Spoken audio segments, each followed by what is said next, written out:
My parents secretly sold the inheritance my grandmother left for me, believing they had erased every piece of my future.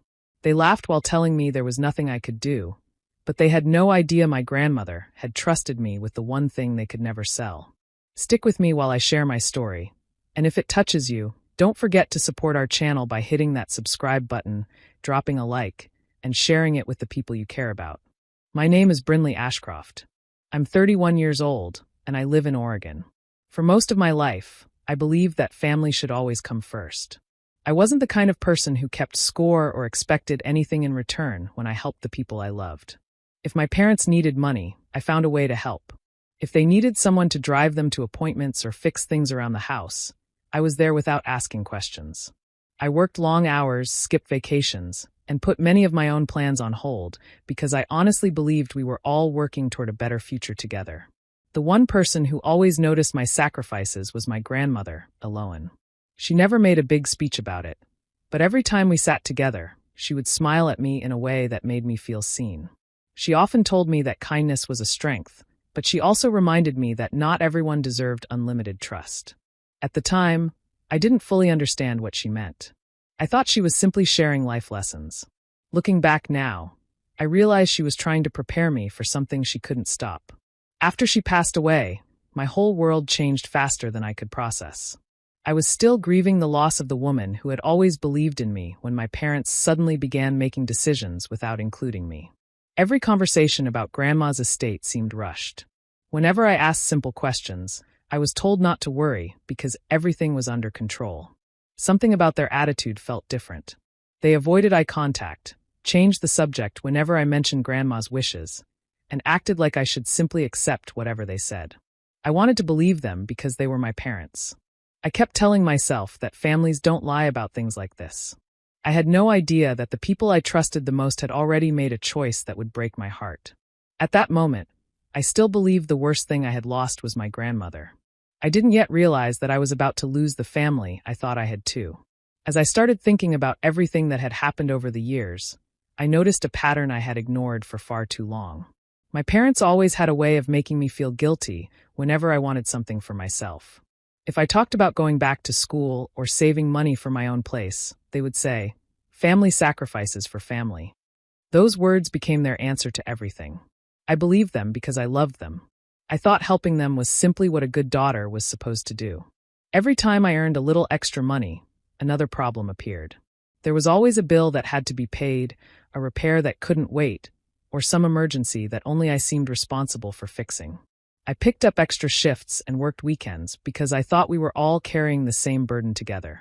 Later, I realized I was carrying almost all of it alone. My younger brother, Keaton, lived a very different life. My parents never asked him to help with expenses. They never expected him to give up his plans or make difficult choices.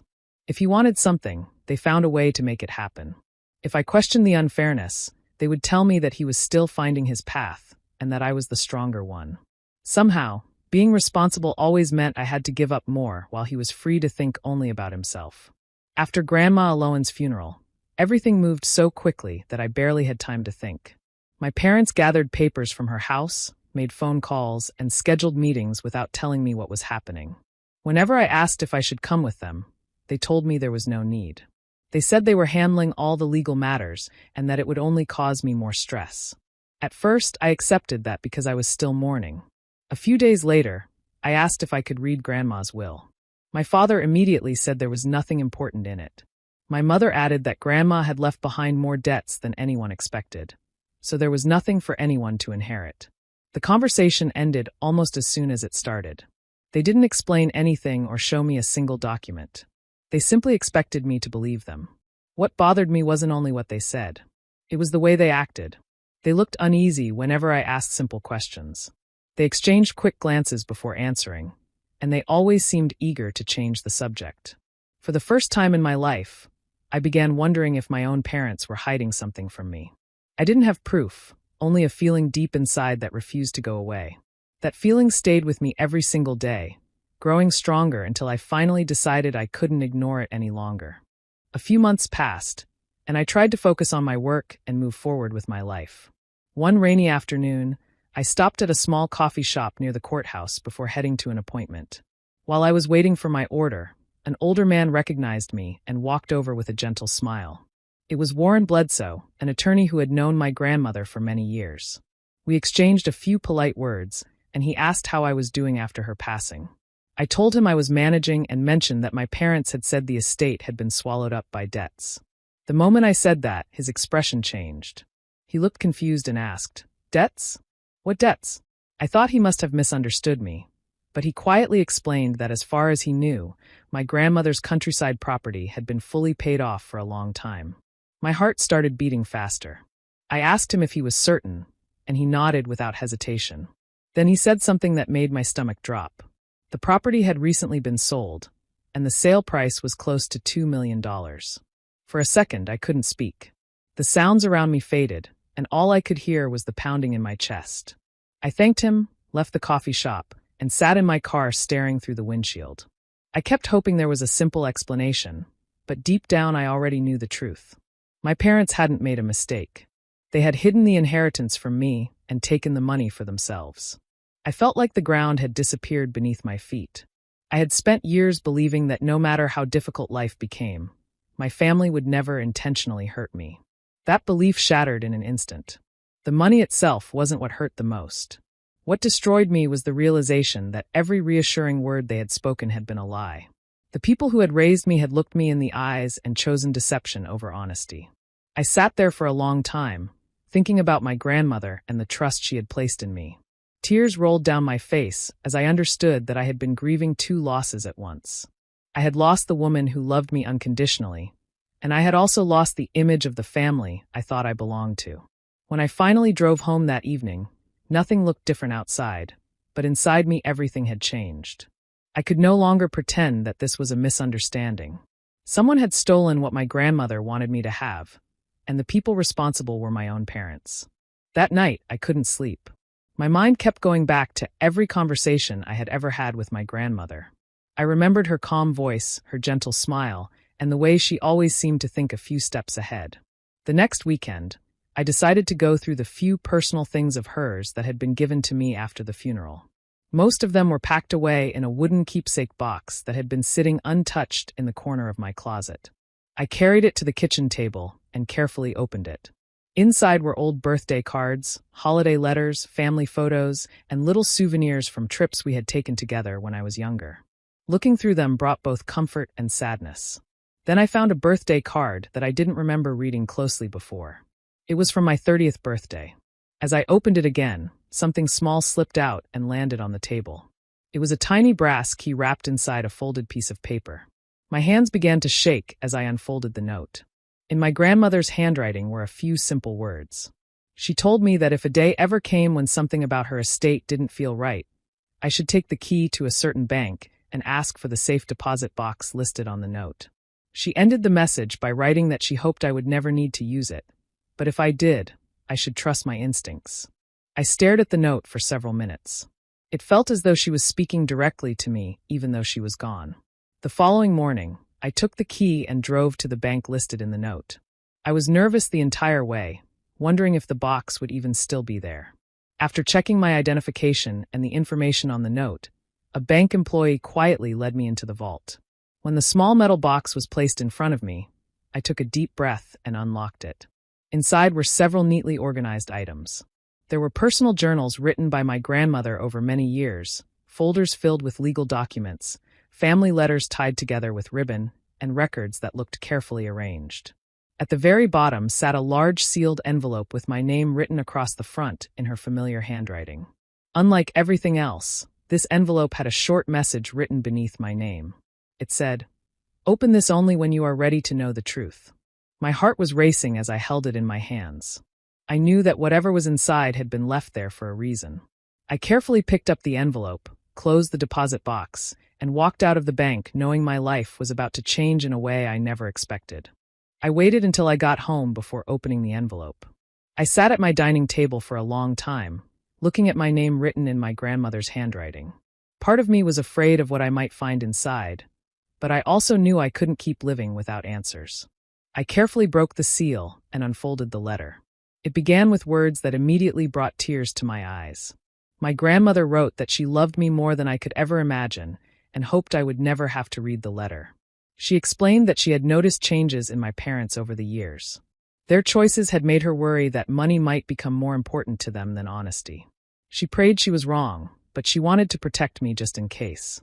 As I kept reading, every question I had carried for months started to make sense. She explained that several years earlier, she had quietly placed a valuable collection of mineral rights and investment certificates into an irrevocable trust with my name as the legal owner.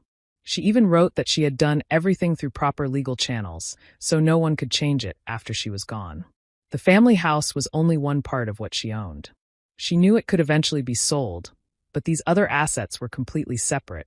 They belonged only to me, and nobody else had the legal authority to sell them, transfer them, or claim them. My grandmother apologized for keeping the arrangement a secret, but she believed telling anyone too soon would only create conflict. She wanted me to have something that could never be taken away through pressure or manipulation. She also reminded me that real strength comes from patience and truth, not anger. Inside the envelope was another folder containing copies of trust documents, ownership records, and contact information for the attorney who had helped prepare everything. Everything was organized so clearly that even I could understand it without legal experience. I realized this had not been a last-minute decision. My grandmother had planned this carefully years before she passed away. She had seen a danger that I refused to believe existed. For the first time since learning about the sale of the property, I felt something other than heartbreak. I felt hope. My parents had believed they had taken everything from me, but they were wrong. They had only taken what they could see. The most valuable part of my grandmother's gift had always been protected. I gently folded the letter and placed it back inside the envelope. Then I looked at the documents one more time. I finally understood what my grandmother had been trying to tell me all those years. She had not only left me an inheritance, she had also left me a way to protect my future, even from the people who should have protected me first. The next morning, I made a decision that surprised even me. I was angry, hurt, and disappointed, but I refused to let those feelings control my actions. Marching into my parents' house and demanding answers would only give them time to hide more evidence. Instead, I called the attorney whose name my grandmother had included with the trust papers. His name was Nolan Pierce, and he had worked with estate cases for many years. After listening carefully to everything I told him, he asked me to bring every document I had. We spent hours going through the papers one by one. He explained each document in simple terms and compared them with public records connected to my grandmother's estate. As he looked deeper, his face became more serious. He told me there were several things that did not make sense. Over the following weeks, his office gathered more records from the county and probate court. Every new document revealed another piece of the truth. My parents had signed papers they were not authorized to sign. Some documents contained signatures that did not match official records. Important information about my grandmother's assets had been left out during the probate process. According to Nolan, these were not simple mistakes. They appeared to be deliberate actions that violated probate laws. Hearing those words was painful, but I needed to know the truth no matter how much it hurt. Nolan advised me to stay quiet while his team completed their investigation. He said the strongest cases were built with patience instead of emotion. I followed his advice. Whenever my parents called, I acted the same as always. I never mentioned the trust, the documents, or the investigation. They sounded relaxed and confident, as if they believed everything was finished forever. From what I learned through public records, they had already started spending the money from the property sale. They remodeled parts of their house, bought expensive furniture, and planned vacations they had never been able to afford before. Every purchase reminded me that they believed they had gotten away with everything. Meanwhile, I kept meeting with Nolan and carefully organized every piece of evidence into folders. We created a timeline showing exactly what had happened from my grandmother's passing until the property was sold. Each record supported the next one. Nothing was based on guesses or emotions. Everything came directly from official documents. As the case grew stronger, my fear slowly disappeared. I finally understood that justice was not about yelling the loudest. It was about proving the truth with facts that could not be ignored. By the time Nolan told me we were ready to move forward, I knew my parents still had no idea what was coming. They believed the story was over, but for me, it was only beginning. The day the court hearings began, I felt nervous, but I also felt ready. Months of careful work had led to this moment. Nolan told me to stay calm, Answer only the questions asked, and let the evidence speak for itself. When I walked into the courtroom, my parents looked surprised to see me sitting with an attorney. They still seemed confident, almost as if they believed the case would be dismissed before it even started. That confidence slowly disappeared as the hearing moved forward. One document after another was presented to the judge. Bank records showed where the money from the property sale had gone. Property records confirmed the timeline of the sale. Probate files showed important assets that had never been properly reported. Every piece of evidence matched the next one. There were no missing links and no confusing details. The facts painted a clear picture of what had happened. My parents' attorney tried to explain away the problems as misunderstandings, but the explanations became weaker each time new records were introduced. Then the signatures became the center of attention. An expert explained that several signatures on official documents did not match authentic samples. The judge asked direct questions about who had signed the papers and why proper legal steps had not been followed. My parents struggled to answer. They looked at each other before speaking, and their stories did not always match. It was the first time I had ever seen them unable to control a situation. A few days later, Keaton was called to testify. I didn't know what he would say. For years, he had always defended our parents. But sitting under oath was different. He admitted that our parents had told him not to discuss certain financial matters with me. He also remembered hearing conversations about keeping me away from estate meetings because they believed I would ask too many questions. He looked uncomfortable as he spoke, and I could tell he had never expected those private conversations to matter one day. His testimony supported several parts of the timeline that Nolan had already built. The courtroom became very quiet as everything came together. The judge reviewed the documents carefully and asked my parents why they had failed to disclose important information during probate. They had no clear answer. Every explanation they offered was challenged by another official record. Watching it happen was emotional. I wasn't happy to see my family fall apart, but I also knew this was the result of their own choices. They had created the lies, and now those lies were collapsing under the weight of the truth. By the end of the hearings, it was clear that the story they had spent so much time building could no longer survive. The truth had finally reached the place where it mattered most, and no one could hide it anymore. Several weeks after the final hearing, the judge announced the decision. I sat quietly, holding my breath as every word was read. The court found that my parents had acted dishonestly while handling my grandmother's estate. The trust my grandmother created was confirmed to be completely valid, and the assets protected inside it legally belonged to me, just as she had planned years before. The judge also ruled that I was entitled to financial compensation because of the wrongful sale of property connected to my inheritance. Hearing those words felt almost unreal. For the first time since my grandmother passed away, I felt that someone had finally listened to the truth. My parents did not celebrate or argue. They simply sat in silence. The confidence they once carried was gone. They were ordered to repay a large amount of money and faced additional legal penalties because of their actions during the estate process. They had believed they were building a better future for themselves, but instead they lost much of what they had gained. As we walked out of the courthouse, Nolan quietly shook my hand and congratulated me.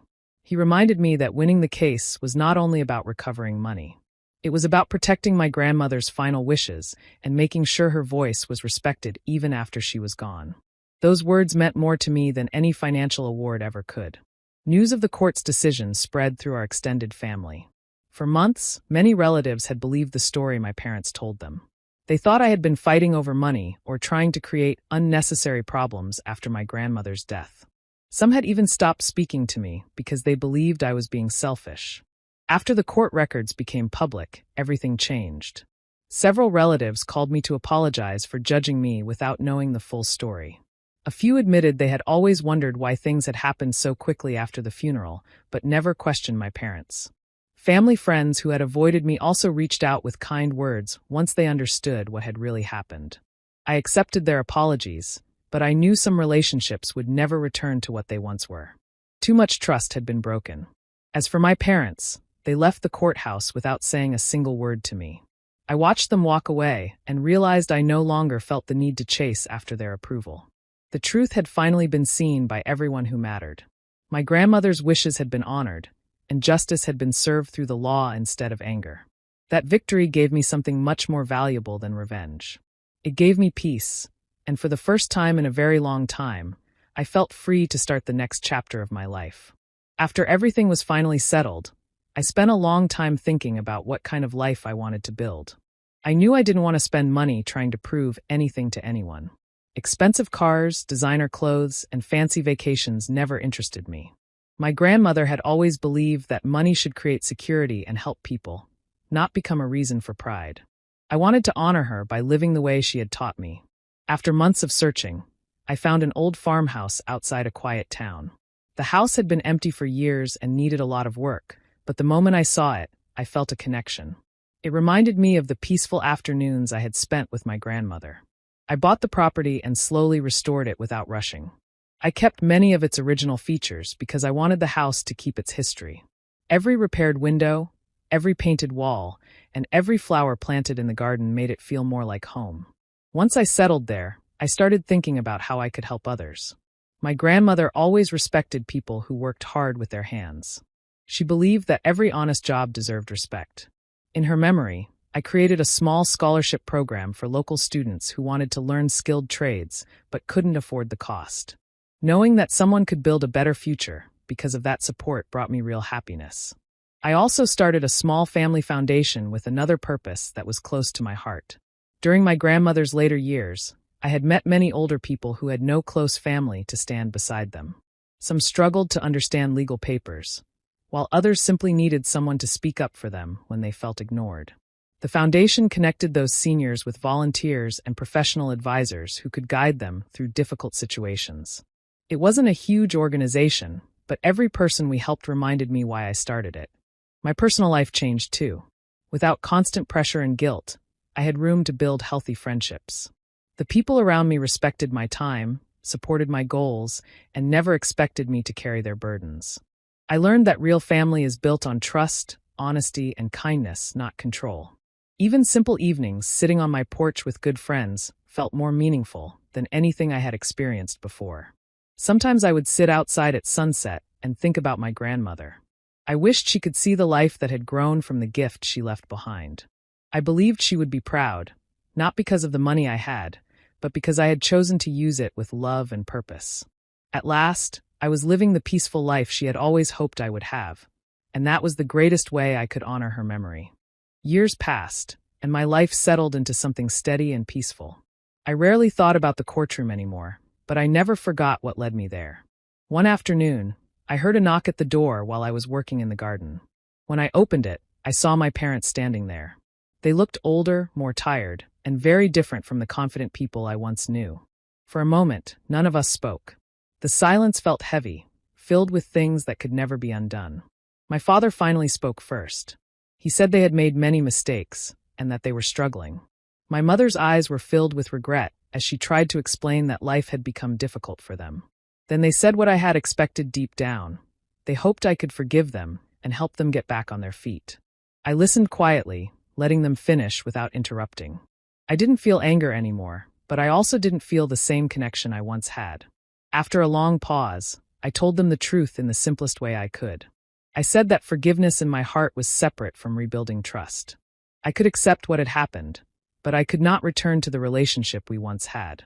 Trust was something they had chosen to break, and it wasn't something that could be restored just because time had passed or circumstances had changed.